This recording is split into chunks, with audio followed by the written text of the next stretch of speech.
कहानी की शुरुआत होती है एक स्कूल से जहां बच्चे आराम से बैठे खाना खा रहे थे। सभी लोग बहुत खुश थे कि तभी अचानक एक लड़की की आंखों में नीली रोशनी चमकने लगी। उसका शरीर भी कपकपाने लगा मानो उसे कोई दौरा पड़ा हो। इसके बाद वो धड़ाम से बेजान सी होकर नीचे गिर पड़ी और जब टीचर्स ने पास जाकर देखा तो उसकी मौत हो चुकी थी। किसी को समझ नहीं आ रहा था कि आखिर उसके साथ हुआ क्या। जल्द ही साइंटिस्ट्स ने टेस्ट करने के बाद पता लगाया कि ये एक वायरस है जो सिर्फ बच्चों में फैलता है। काफी कोशिश करने के बाद भी इसका कोई इलाज ढूंढ पाना नामुमकिन साबित हो रहा था और देखते ही देखते दुनिया भर के 90% बच्चे इस खतरनाक वायरस की चपेट में आ गए जिन्हें दुनिया के अच्छे से अच्छे डॉक्टर तक बचा न सके। इसके बाद हम अमेरिका के प्रेसिडेंट को देखते हैं जो भाषण देते हुए बता रहे थे कि उनका बेटा खुद इस वायरस की चपेट में आ चुका है और उन्हें उम्मीद है कि इंसान हमेशा की तरह इस मुसीबत का भी तोड़ जरूर निकाल लेंगे। इसके लिए सीसीडी नाम का एक स्पेशल डिपार्टमेंट भी बनाया गया। खैर फिर हम रूबी नाम की एक लड़की को देखते हैं जिसके माँ बाप उसका जन्मदिन मना रहे थे, तोहफे दे रहे थे। वो उसके सामने ऐसे दिखा रहे थे मानो सब कुछ बढ़िया है, लेकिन असलियत में रूबी भी उस वायरस की चपेट में आ चुकी थी। अब उसके माँ बाप को डर था कि वो उसे खो न दे।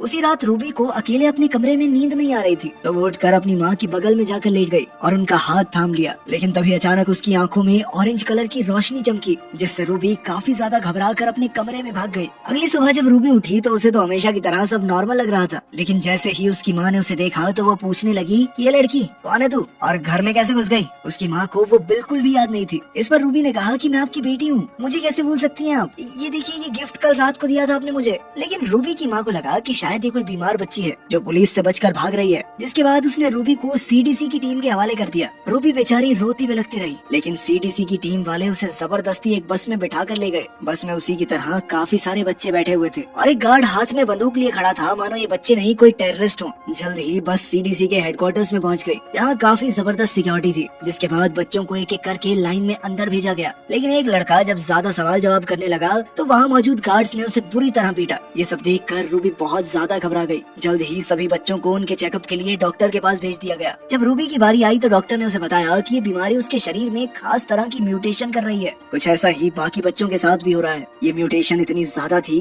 कि अब उन्हें इंसान कहना भी शायद सही नहीं होगा, क्योंकि डीएनए बदलने से अब सभी बच्चों में अलग अलग करिश्माई शक्तियाँ देखी जा रही थी, जिन्हें अब साइंटिस्ट्स ने अलग अलग कैटेगरीज में डाल दिया है। जिनकी आंखें अपनी शक्तियों का इस्तेमाल करते हुए हरी होती हैं, उन्हें सबसे समझदार और सेफ कैटेगरी में रखा गया था। ब्लू आंखों वाले बच्चों के पास चीजों को बिना हाथ लगाए हवा में उड़ाने की शक्तियाँ थी और जिनकी आंखें गोल्डन थी वो बिजली को कंट्रोल कर सकते थे। ये तीन रंग फिर भी सेफ थे, लेकिन कुछ बच्चों की आंखों में रेड और ऑरेंज कलर भी देखा गया था जो काफी रेयर था और इस तरह के बच्चों को पता लगते ही खत्म करने के ऑर्डर्स दिए गए थे, क्योंकि इनकी शक्तियाँ बहुत ज्यादा खतरनाक थी। जल्द ही टेस्ट के दौरान डॉक्टर को पता चला कि रूबी भी ऑरेंज है, जिसके बाद स्क्रीन पर टर्मिनेट यानी खत्म करने का मैसेज फ्लैश करने लगा। डॉक्टर ने रूबी को कुछ न बताते हुए बड़ी शांति से एक इंजेक्शन उठा लिया, जिसकी मदद से वो शायद रूबी को खत्म करने वाला था। रूबी को एहसास हो गया था कि कुछ तो गड़बड़ जरूर है, जिसके बाद उसने भागने की कोशिश तो की, लेकिन डॉक्टर ने तुरंत उसे पकड़ लिया। और इससे पहले कि वो उसे इंजेक्शन लगा पाता, रूबी ने डॉक्टर का हाथ पकड़कर कहा कि वो ऑरेंज नहीं ग्रीन है। इस दौरान उसकी आंखों में ऑरेंज कलर भी चमका, जिसके बाद डॉक्टर ने चुपचाप रूबी की फाइल में उसका कलर ऑरेंज से ग्रीन कर दिया। इसका मतलब ये था कि रूबी के अंदर किसी के भी दिमाग पर काबू पाने की शक्ति है।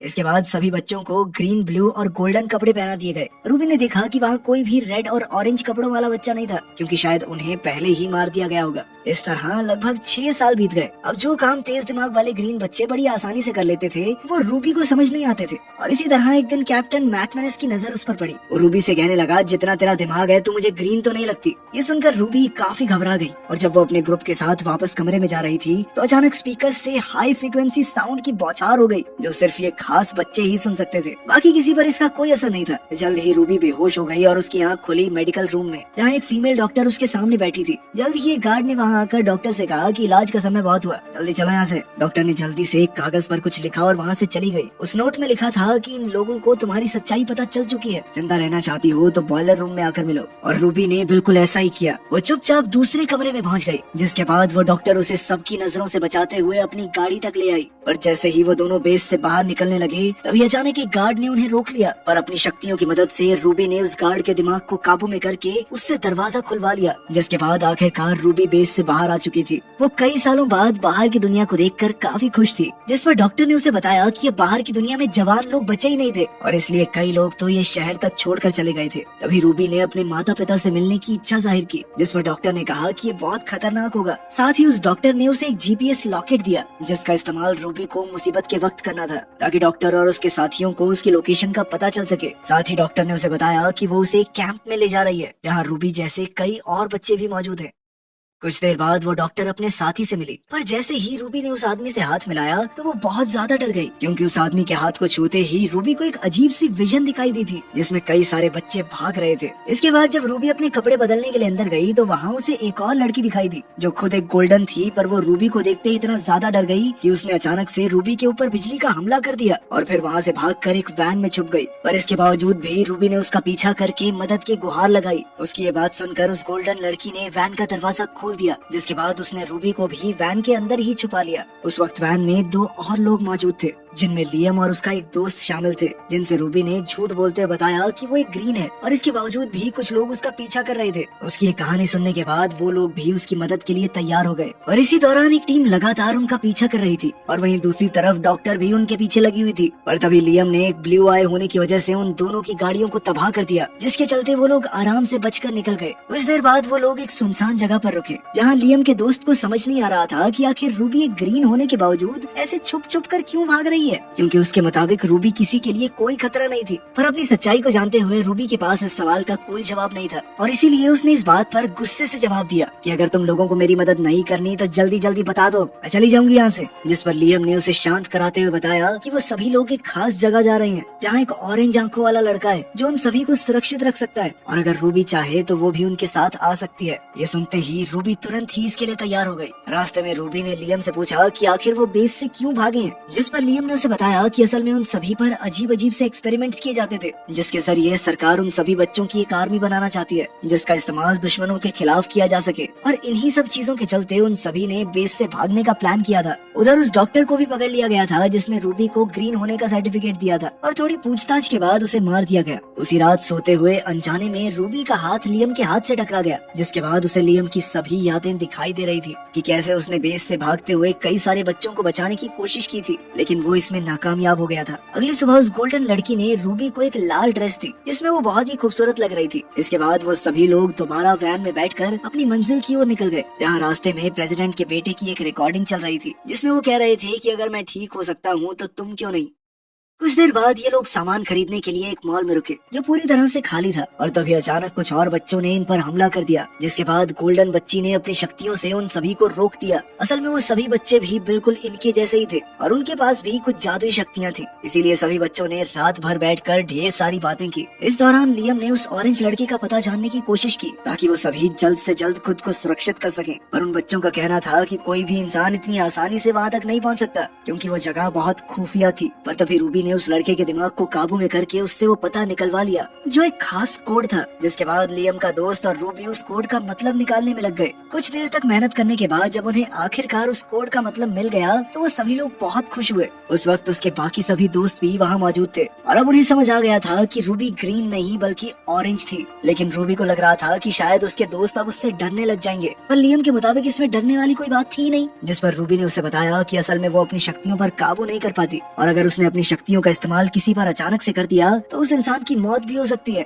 इसके बाद ये सभी लोग आगे बढ़ते रहे और कुछ देर चलने के बाद ही अचानक फौजी जैसे कपड़े पहने हुए बच्चों ने उन पर हमला कर दिया और तभी उनमें से एक ने लियम को पहचान लिया। जिसके बाद अपनी बातचीत के दौरान लियम ने उन्हें बताया कि वो बस रहने के लिए एक सुरक्षित जगह चाहते हैं। उसकी ये बात सुनकर वो बच्चे उन्हें अपने साथ ऑरेंज लड़के के पास ले आए, जो असल में कोई और नहीं बल्कि प्रेसिडेंट का बेटा ही था और वो रूबी और उसके साथियों को देखकर काफी खुश था। जिसके बाद उसने बताया कि असल में प्रेसिडेंट ने सबसे झूठ बोला था कि वो पूरी तरह से ठीक हो चुका है और असलियत में उसके ऊपर कई सारे एक्सपेरिमेंट किए जा रहे थे और जब कोई भी एक्सपेरिमेंट सही नहीं चला तो सरकार ने कैंप बनाकर बच्चों को वहाँ रखना शुरू कर दिया। साथ ही उसने रूबी से वादा भी किया कि वो उसे अपनी शक्तियों का इस्तेमाल करना सिखाएगा। इसके बाद रूबी ने धीरे धीरे अपनी शक्तियों को जानना शुरू किया और अब वो उन पर काबू पाना भी सीख रही थी कि तभी एक दिन जब वो बहुत ज्यादा उदास थी तो वो ऑरेंज लड़का उससे मिलने के लिए आया और उसने रूबी से कहा कि सिर्फ एक ऑरेंज ही दूसरे ऑरेंज को समझ सकता है और ये कहते ही उसने रूबी का हाथ पकड़ लिया। पर ठीक उसी वक्त लियम ने उन दोनों को देख लिया जो उसे बिल्कुल पसंद नहीं आया। इधर रूबी का हाथ पकड़कर वो लड़का उसकी सभी यादों को देख पा रहा था, जिसके जरिए उसे पता चला कि आखिर उस रात रूबी के साथ क्या हुआ था। असल में जब रूबी रात को अपने माता पिता के पास गई तो उसने अनजाने में उनका हाथ पकड़कर उनकी सारी यादें मिटा दी थी, जिसके चलते वो दोनों उसे भी भूल गए। पर ये सब देखकर वो ऑरेंज लड़का बहुत ज्यादा हैरान था, क्योंकि ये सब करना तो उसे तक नहीं आता था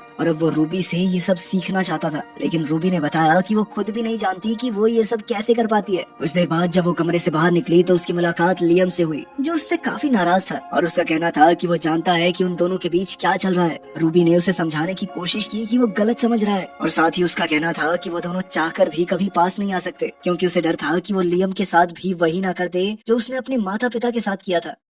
इसके बाद वो लेक के पास गई जहाँ उसकी मुलाकात लियम के दोस्त से हुई और उसने रूबी को बताया कि उसे यहाँ भी महफूज नहीं लगता। उधर वो ऑरेंज लड़का लैपटॉप पर किसी को बता रहा था कि उसके पास कितने ग्रीन, कितने ब्लू और कितने ऑरेंज बच्चे मौजूद थे। लेकिन ठीक उसी समय पर रूबी वहाँ पहुँच गई, जिसके आते ही उसने अपना लैपटॉप बंद कर दिया। और असल में रूबी भी वहाँ पर लैपटॉप लेने ही आई थी ताकि वो लियम के दोस्त की बात उसके घर पर करवा सके। और ये मौका देखते ही उस लड़के ने रूबी के साथ एक डील करने की कोशिश की, जिसमें रूबी को उससे याददाश्त मिटाने वाली शक्ति सीखनी थी और इसके बदले में वो उसे लैपटॉप देने वाला था। रूबी भी इस चीज के लिए तुरंत ही तैयार हो गई। लेकिन उससे ये सीखते वक्त जब रूबी ने अपनी आंखें खोली तो उस वक्त वो लड़का उससे बदतमीजी करने की कोशिश कर रहा था, जिससे बचने के लिए रूबी ने उसके मुंह पर एक जोरदार मुक्का दे मारा। और जब वो उस कमरे से बाहर निकली तो उसकी मुलाकात लियम से हुई, जो रूबी से सारा सच जानने के बाद बहुत ज्यादा गुस्से में था और अब वो उस लड़के से बदला लेना चाहता था। लेकिन रूबी ने उसे किसी तरह से रोक लिया, क्योंकि वो जानती थी कि अब वो लोग यहाँ पर महफूज नहीं है। अब उन्हें जल्द से जल्द वहाँ से निकलना था। उसी रात जब वो लोग वहाँ से भाग रहे थे तभी वहाँ बेस कैंप का जनरल पहुँच गया, जिसके साथ वो ऑरेंज लड़का भी था। और अब जाकर उन बच्चों को पता चला कि असल में ये ऑरेंज लड़का भी है तो अपने बाप का ही वफादार। वो ज्यादा से ज्यादा बच्चों को इकट्ठा करके उनकी एक फौज बनाना चाहता था। इसके बाद उसने लियम को अपने काबू में किया और फिर उसे बेरहमी से पीटना शुरू कर दिया। पर तभी रूबी ने कमांडर को काबू में करके उसे खत्म कर दिया, जिसके ठीक बाद उस गोल्डन लड़की ने भी अपनी शक्तियों की मदद से बाकी फौजियों पर हमला बोल दिया। इसके बाद रूबी ने अपने बाकी तीनों साथियों को वापस जाने को कहा, जिसके बाद वो उस ऑरेंज लड़के के सामने अकेली ही खड़ी हो गई। फिर उसने पूरी फौज को काबू में करके उनकी बंदूकें उस लड़के की तरफ तान दी। पर तभी उस लड़के ने दोबारा काबू करके उन सभी को आपस में ही लड़वा दिया। रूबी की लाख कोशिशों के बावजूद उस लड़के ने रूबी पर भी काबू पा लिया, जिसके बाद लड़के का कहना था कि वो रूबी के अंदर से सारी उदास यादों को मिटा देगा और फिर उसके साथ पूरी दुनिया पर राज करेगा। तभी रूबी अचानक से होश में आई और उसने ऊपर उड़ रहे एक हेलीकॉप्टर को काबू करके उस लड़के पर गिरा दिया, जिसके बाद एक दूसरे हेलीकॉप्टर ने रूबी पर हमला करने की कोशिश तो की, पर लियम के दोस्त ने रूबी को बचा लिया। लेकिन इस सब में उसे काफी गहरी चोट लग गई थी और अब रूबी को समझ नहीं आ रहा था कि वो उसकी मदद कैसे करे। तभी उसे डॉक्टर के दिए हुए उस जीपीएस के बारे में याद आया। उस डॉक्टर ने बेस से भागने में उसकी मदद की थी, मतलब वो थोड़ा भरोसा तो कर सकती थी उस पर। जीपीएस के एक्टिवेट होते ही डॉक्टर जल्दी ही अपने एक साथी के साथ उन्हें बचाने के लिए वहाँ पहुँच गई। जल्द ही रूबी की आंख एक बिस्तर पर खुली और वो डॉक्टर उसके बेड के सामने ही कुर्सी लगाए बैठी थी। डॉक्टर ने बताया कि तुम्हारा जख्मी दोस्त हॉस्पिटल में है और उम्मीद है कि जल्द ही ठीक भी हो जाएगा। लेकिन लियम जल्द से जल्द वहाँ से निकलने की मांग कर रहा है। लाख समझाने के बाद भी वो यहाँ नहीं रहना चाहता और वो रूबी को यहाँ अकेला छोड़कर भी नहीं जाएगा। डॉक्टर ने ये भी बताया कि उनका मकसद प्रेसिडेंट को पकड़वाना है। वो उसके काले कारनामों को दुनिया के सामने लाना चाहते हैं और वो ये सब रूबी के बिना हासिल नहीं कर पाएंगे। रूबी नहीं चाहती थी कि लियम को कोई भी नुकसान पहुँचे, इसीलिए उसने लियम के करीब जाकर अपनी शक्तियों से उसके दिमाग से अपनी हर एक याद मिटा दी। इसके बाद रूबी ने उसे उसका बैग थमाकर घर जाने को कहा, जिसके लिए लियम तुरंत ही तैयार हो गया।